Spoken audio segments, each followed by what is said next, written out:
ทุกเหรียญแล้วบ่ทุกคนสำหรับคลิปนี้ถ้าไผยังบ่ฮู้ต้องเบิ่งคลิปนี้ให้จบเลยเพราะว่าคลิปนี้ค่อยจะมาอธิบายเนาะเหรียญคริปโตเนาะที่ได้นำเข้ามาเนาะอยู่ในกระดานเทศนี้เนาะที่ได้อัปเดตมาเรื่อยๆเนาะอัปเดตมาเป็นประจำตัวนี้เนาะทุกคนเข้ามาทุกคนจะเห็นเนาะตัวอยู่ตรงนี้Ethereum BNB Dogecoin ทองคำเนาะนี่ตัวนี้เลยเนาะเห็นปะมันจะมีคริปโตเนาะคริปโตแล้วก็สินทรัพย์เนาะทรัพย์สินอย่างเช่นทองคำแล้วก็แท่งเงินเนาะเห็นปะตัวนี้เนาะเรื่องคริปโตนี่สินทรัพย์นี่มี2เนาะคริปโตมี1 XRP 2 Dogecoin 3 XRP TRX เนาะตัวนี้ TRX กว่าผิดว่าเนาะ XRP แล้วก็กับซุยโซโลนาเนาะเหรียญซุยแต่ละคอยแต่ละเหรียญเนาะอยู่ในกระดานเทศกับมื้อนี้ทุกคนเนาะสำหรับไผที่อยากรู้เนาะนอกจากเหรียญอยู่นี่แล้วเนาะทุกคนจะเข้ามานี่เนาะมันจะมีคำว่าตลาดเห็นบ่อยู่ซ้ายมือตัวนี้เลยเนาะและมันจะมีเห็นบ่คู่เงินทั้งหมดเนาะเฮาจะเห็นเหรียญเนาะเหรียญแต่ละเหรียญเนาะอยู่นี่โอ้หลายเนาะหลายเลยแหละเนาะBTC เนาะตัวนี้มันจะบอกราคาเนาะแล้วก็การเปลี่ยนแปลง24ชั่วโมงแล้วก็มูลค่าตลาดเนาะใน24ชั่วโมงเนาะแล้วก็มูลค่าตลาดทั้งหมดเนาะหรือว่า market cap เนาะ1.32 trillion เนาะพันล้านตัวนี้ billion พันล้านเนาะเห็นบ่แล้วมูลค่าเนาะก็ถือว่าหลายตึบเนาะแต่ละเหรียญเนาะก็อยู่นี่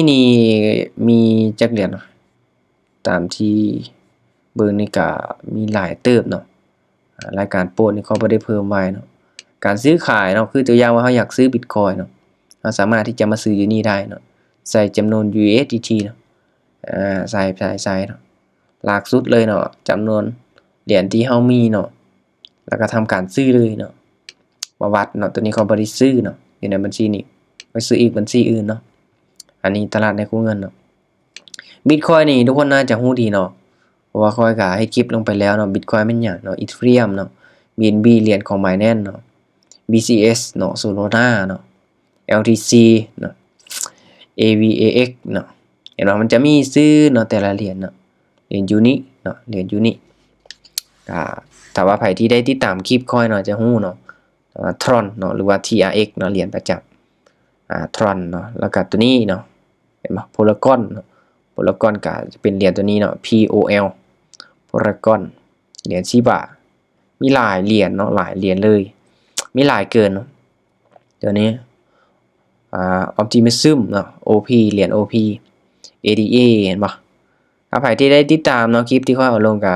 พอจะมีความรู้เกี่ยวกับคริปโตขึ้นมาหน่อยนึงเนาะมาถึง Transaction เนาะ Swap อย่างต่างๆเนาะอยู่ในหน้ากระดานเทศทุกคนหน้ากระดานเทศเอามาเบิ่งเนาะเดี๋ยวมาเบิ่งเหรียญพี่ใหญ่เนาะ BTC เนาะทุกคนกดเข้ามานี่เนาะถ้าว่าเฮาอยากเบิ่งราคาของ BTC หรือว่าเฮาอยากเทรดกราฟของ BTC เนาะจะอยู่นี่เนาะเอาอินดิเคเตอร์ออกก่อนเนาะสำหรับ BTC เนาะราคาในปัจจุบันเนาะอยู่ที่66,500 เหรียญเนาะ 66,500 เหรียญปลายๆเนาะก็ขึ้นลงเนาะแต่ก่อน Bitcoin ก็ราคาฮอดแสนเนาะแต่ว่าในปัจจุบันก็ลดเหลือเพียง 50,000-60,000 เหรียญตอนนั้นเนาะแต่อนาคตก็บ่มีไปฮู้เนาะว่า Bitcoin จะกลับขึ้นไปบ่หรือว่าจะลงกว่านี้เนาะบ่มีไปฮู้เนาะว่าเรื่องการลงทุนในคริปโตทุกคนเนาะมันมีความเสี่ยงสูงเนาะคือว่าหั่นแหละถ้าเฮาบ่มีเงินเย็นเนาะบ่แนะนำให้ลงทุนได้เนาะถ้ามีเงินเย็นเนี่ยโอเคเก็บไว้ระยะยาวมีโอกาสเนาะทองคำเนาะตัวนี้ทองคำราคาปัจจุบันเนาะโอ้โห 4,400 เนาะโอเค Dogecoin เนาะเหรียญที่แบบราคาแบบน้อยแฮงเนาะ 0.09 เนาะBNB เนาะเหรียญกลางๆเนาะราคา500-600 เนาะตอนนี้อยู่ที่600เนาะ BNB ก็มาแฮงอยู่นะช่วงนี้แล้วก็ Ethereum เนาะราคาอยู่ที่ 1,800 เนาะจากที่ขึ้นไปฮอด4เนาะ 4,000 เนาะลงมาเรื่อยๆเนาะ Ethereum เนาะช่วงนี้นี่ลงมาฮอด 1,000 เนาะข้อยก็ซื้อ Ethereum ไปก็หลายเติบเนาะ ตอนราคาอยู่ 4,000 ตอนนี้ก็ลงมาเนาะตอนนี้ก็ขาดทุนอยู่แต่ก็บ่ได้ขายเนาะซื้อเพิ่มเนาะบ่ขายบ่ขาดทุนเนาะเทรดสปอตเก็บไว้อยู่ในBinance เนาะโอเคตัวนี้ Solana เนาะ Solana อยู่ที่74เนาะก็ยังเป็นเหรียญน้อยอยู่เนาะเหรียญน้อยเนาะเหรียญ Tron เนาะ TRX เนาะเห็นบ่ 0.3 เนาะเหรียญมีมเหรียญที่มีราคาต่ำๆก็เอิ้นว่ามีมคอยเนาะหรือว่าเหรียญมีมคอยเนาะภาษาอังกฤษนี่คอยเนาะภาษาลาวก็เหรียญเนาะเอาง่ายๆเนาะว่าภาษาใดก็ได้ขอเพียงแต่เราเข้าใจเนาะเหรียญคริปโตเคอเรนซีเนาะเรียกว่าสินทรัพย์ดิจิตอลเนาะสำหรับอยู่ในเอกประเทศนี้ก็มีประมาณนี้เนาะสำหรับเหรียญแต่ละเหรียญเด้อเนาะเอามานับเบิ่งเนาะตัวนี้2แล้วเนาะทองคำกับเงินเนาะแท่งเงินเนาะแท่งซิลเวอร์ที่หากับอัปเดตเข้ามาใหม่ล่าสุดเนาะค่อยก็บ่ค่อยได้เทรดเนาะมันก็สวิงแฮงอยู่เนาะแต่ตามที่เบิ่งนี่ก็เห็นบ่มันจะเป็นแบบนี้เนาะเห็นบ่เทขึ้นแฮงลงแฮงเนาะขายดีมากก็น่าจะโอเคอยู่เนาะสำหรับสายเทรดแต่ว่าราคามันก็ประมาณนี้เนาะแต่ว่าแท่งเทียนมันวิเคราะห์อย่างน้อยนึงมันมีไซส์ยาวๆเป็นเด็กๆน้อยๆแบบนี้เนาะค่อยบ่มักเทรดปานใดเนาะเลือกที่จะเทรดคริปโตหลายกว่าเนาะโอเคเดี๋ยวเรามานับเบิ่งเนาะมีจักอันเนาะมีทั้ง Bitcoin Ethereum BNB Solana Sui XRP Dogecoin TRX ทองคำแล้วก็เงินเนาะแล้วก็เหรียญอยู่ในตลาดเนาะ Market ตัวนี้เลยเนาะก็ถือว่ามีกว่า50เหรียญเนาะโอเคสำหรับเหรียญที่จะอัปเดตเข้ามาใหม่เนาะก็อาจจะมีเนาะให้ทุกคนรอท่าติดตามรถแมพเนาะรถแมพที่ว่าจะได้มีการอัปเดตเข้ามาใหม่เนาะทุกคนเนาะอันนี้เนาะสำหรับคลิปนี้ค่อยมาอธิบายเนาะว่าเหรียญอยู่ใน XRP นี้เนาะมีเหรียญใดแด่เนาะมีจักเหรียญแน่เนาะตามที่อัปเดตมาใหม่ก็มีประมาณนี้ทุกคนเนาะสำหรับคลิปนี้ก็บ่มีหยังหลายเนาะอยากให้มือใหม่เนาะที่ว่าเหรียญคริปโตอยู่ใน XRP เนาะมีจักเหรียญเนาะเฮาอยากเทรดนี่เราสามารถที่จะเทรดเหรียญตัวอย่างว่า TRX ได้บ่ Solana ได้บ่เนาะมีประมาณนี้เนาะบางคนอาจจะเห็นแต่ว่าเทรดแต่ทองคำเทรดแต่ Bitcoin เนาะมีเหรียญตัวอื่นอีกบ่มีเนาะมีหลายอยู่เนาะสำหรับ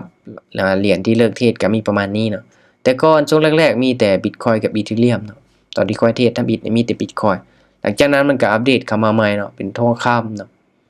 ทองคำ BNB เนาะ Solana Sui XRP เนาะ Dogecoin TRX เนาะอีหยังมันก็อัปเดตเข้ามาใหม่เรื่อยๆเนาะอยู่ในตลาดนี้ก็คือกันก็ถือว่าอัปเดตมาหลายเติบ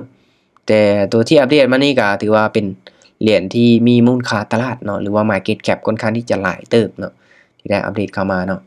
ก็เป็นเหรียญที่มีความน่าเชื่อถือสูงเนาะแต่ว่าช่วงนี้ก็คือว่าแดงเถือกเลยเนาะคริปโตนี้แดงเถือกเลยเนาะโอเคทุกคนเนาะว่าเรื่องการลงทุนในคริปโตเคอเรนซีเนาะมีความเสี่ยงที่สูงหลายเด้อใครที่อยากเทรดอยากลงทุนเนาะต้องศึกษาหาข้อมูลดีๆก่อนที่ว่าจะนำเงินเข้ามาลงทุนเนาะสำหรับคลิปนี้ก็เป็นมาเพื่อแชร์แบ่งปันความรู้เนาะสำหรับคนที่สนใจอยากศึกษาอยากลงทุนทางด้านนี้เนาะไปที่ไผที่คิดว่าการเทรดการลงทุนในคริปโตเคอเรนซีบ่ดีหยังก็บ่แนะนำเนาะทุกคนเนาะบ่แนะนำให้เขามาเทรดเนาะ